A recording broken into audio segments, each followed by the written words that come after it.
Terima kasih, terima kasih. Selamat pagi semua. Selamat pagi. Makasih. Berisik. Tenang dulu ya. Ini izinkan saya untuk memberikan sebuah pengumuman. I love you too, Pak C. Dapat idola. Ya, terima kasih. Pada pagi hari ini, saya ingin mensosialisasikan dan juga menghimbau kepada seluruh warga untuk lebih disiplin dalam menggunakan trotoar. Hidup Pak Gatot! Ya tahu, saya memang hidup, makanya saya ngomong ini. Ya, jadi trotoar itu dipergunakan untuk pejalan Kaki. bukan digunakan untuk pengguna dan juga Ya, jadi kita harus sama-sama melakukan kedisiplinan yang baik untuk menggunakan trotoar sebagaimana mestinya. Selamatkan trotoar kami. Ya. Selamatkan trotoar. Ya. Jadi Selamatkan trotoar lagi ulang tahun. Selamat ya trotoar ya. ya, betul sekali.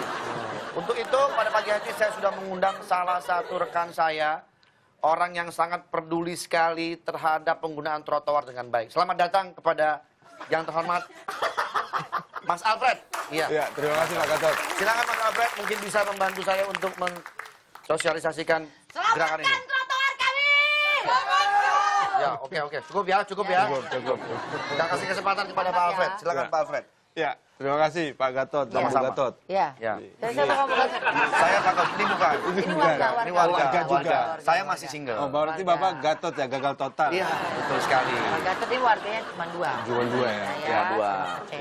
Ya, saya dari Koalisi Pejalan Kaki bersama teman-teman melakukan aktivitas setiap hari Jumat dan kami lahir dari Dari di tahun ibu ya? dari ibu dan 2011 yang lalu Koalisi Pejalan Kaki berdiri sampai sekarang dan kami setiap hari Jumat turun ke jalan di trotoar tapi bukan di jalan rayanya. Ya. Untuk memberikan edukasi, sosialisasi ke masyarakat bahwa fungsi trotoar itu untuk pejalan kaki bukan untuk fungsi yang lain. Sosialisasinya Ya, tuh seperti apa sih? Misalnya ketika Anda berjalan, biasanya kan memang kalau trotoar di Jakarta terutama, Ya. trotoar ternyaman cuma ada di daerah Tamrin, Sudirman, SCBD, CBD, itu ya. aja. Ya. Setelah itu, saya karena Ya. salah satu pejalan kaki juga, jadi Ya, saya betul. nikmatin Ya, beberapa karena semua trotoar. prinsipnya itu pejalan kaki setiap manusia dilahirkan sebagai pejalan kaki. Itu Iya, prinsipnya, betul. itu yang paling utama. Dan aksi yang kami lakukan setiap hari Jumat adalah yang pertama kami memberikan sosialisasi bahwa para pemotor itu jangan sampai naik ke atas trotoar karena itu membahayakan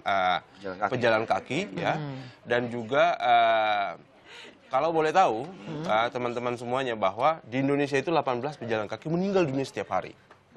Ya, setiap hari dan sampai aksi ekstrim yang kami lakukan itu sampai tiduran di trotoar untuk menghalau para pemotor. Jadi karena kurang tidur di rumah kami tiduran di trotoar. Itu sih lebih kayak Iya, kita tidur sih. lebih ini ya. Emang anak orang Ya, tidur. jadi dan juga ada teman-teman kita yang cukup besar badannya gitu ya. Kalaupun tiduran di trotoar, para pemotornya itu nggak bisa nyingkirin karena udah terlalu berat. Udah berat banget. Gitu ya. Anggotanya Tapi ada berapa? udah berapa sekarang anggota Mas Alfred? Kalau untuk anggota Koalisi Pejalan Kaki untuk saat ini ada 20.000 orang untuk di Jakarta sendiri. Kalau dari tahun 2011 yang lalu Koalisi Pejalan Kaki berdiri, sampai sekarang kita sudah berdiri di 10 kota kabupaten di Indonesia. Bukan cuma hanya yang teriak, tapi ada juga urban designer di sana, ada juga lawyer di sana yang menguliti seluruh pasal per pasal terkait dengan hak pejalan kaki. Nah, seperti Oke, itu. ini kita menuju ke sebuah artikel, ada anak yang memanjangkan rambutnya selama 2 tahun untuk membantu penderita kanker. Ya. Seorang anak berusia 8 tahun yang bernama Thomas Moore dari Maryland baru saja mendonasikan rambut yang sudah ia panjangkan selama 2 tahun untuk para penderita kanker. Rambut sepanjang 16 cm itu pun kemudian dibagi menjadi 3 wig yang akan diberikan kepada penderita kanker yang kehilangan rambut saat menjalani kemoterapi. Aksi dari Thomas pun mendapat banyak pujian setelah sang tante memposting kegiatan Thomas tersebut ke Twitter. Alasannya kenapa Thomas melakukan hal ini adalah saat ia melihat sebuah tayangan dan melihat para penderita kanker harus kehilangan rambut mereka. Sejak saat itu ia pun memutuskan untuk memanjangkan rambutnya. Oh, ini anak 8 tahun loh. Nah, Mas, dengan adanya gerakan seperti ini, apakah juga sudah disupport oleh pemerintah? Kita tetap independen. Tetap independen? Iya, tetap independen dan kita memberikan masukan kritisi kepada pemerintah tapi yang membangun. Ya. Ya, itu yang paling utama. Tapi kalaupun kita ingatkan pemerintahnya nggak mudeng-mudeng juga, kita lakukan sendiri. Misalkan sebulan kita mengirim surat resmi ke pemerintah tidak untuk melakukan pengecetan zebra cross, nggak didengarin sebulan pun kita ngecat sendiri. Iya. Iya, Kami kalau juga. kayak zebra cross yang waktu di luar negeri tuh ya, biar kelihatan terang di warna-warna. Waalaikumsalam. Pintunya mana ya? Pintunya ini.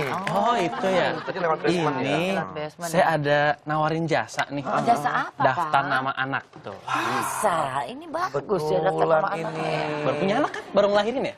Udah lama sih. Bagus juga ini ya. Daftar Jadi kita nama bisa anak. melihat inspirasi Lihat dong. nama-nama anak Wah, dari sini. bagus ini namanya oke, ini bagus nih. Nama Mana oke. lihat?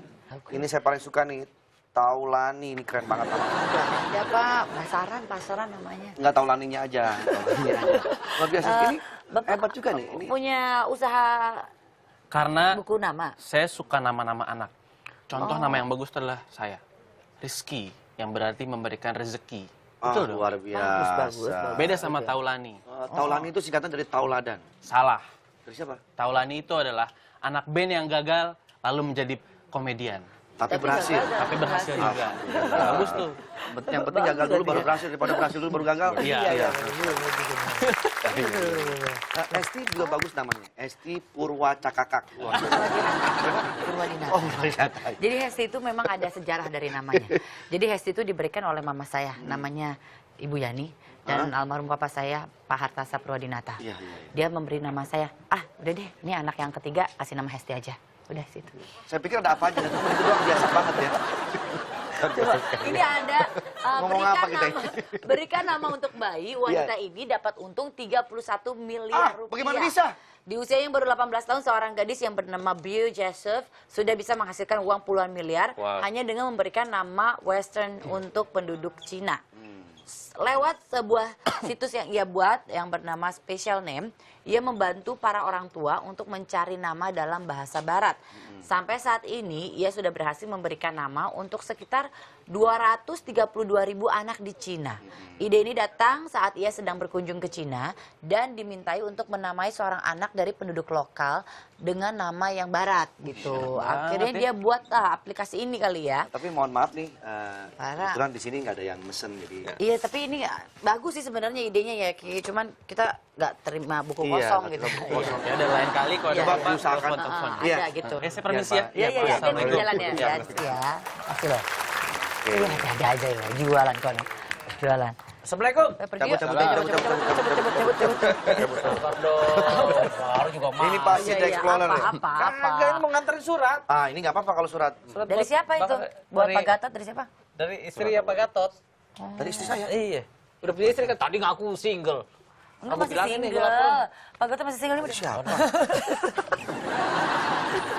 Oh, yang itu. Suratnya ini, Pak. Amplopnya dibaca. Semangat kerjanya ya, Pak. Love you. Papa. Ini surat cinta. Ini bibir siapa? Aduh, terima kasih. Aduh, luar biasa sekali ya. Ini so sweet banget loh. Kasih pesan Begini dari siapa aja pun sih? bisa Yayangnya menjadi siapa? energi, Katanya masih semangat. single Pak Gatot. Itu yang ngasih cap bibir gini udah sikat gigi belum? Makanya nih, mana bibirnya begini lagi modelnya. Aduh, tapi ya ini semacam bentuk support ya buat kita. Kadang-kadang hal-hal kayak gini aja bisa menjadi sesuatu loh. Ini ada juga nih yang kayak gitu nih Pak Gatot. Jadi ada guru yang meninggalkan pesan di setiap meja murid yang mau ujian. Jadi ini seorang guru di sebuah sekolah di New Jersey yang bernama Chandini Langford punya cara unik untuk memberikan semangat kepada anak muridnya saat mau ujian. Dia nulis pesan di meja para muridnya dan pesan-pesan itu diberi nama hashtag Grow Mindset Message. Nah ini tujuannya agar murid-muridnya percaya diri saat ujian.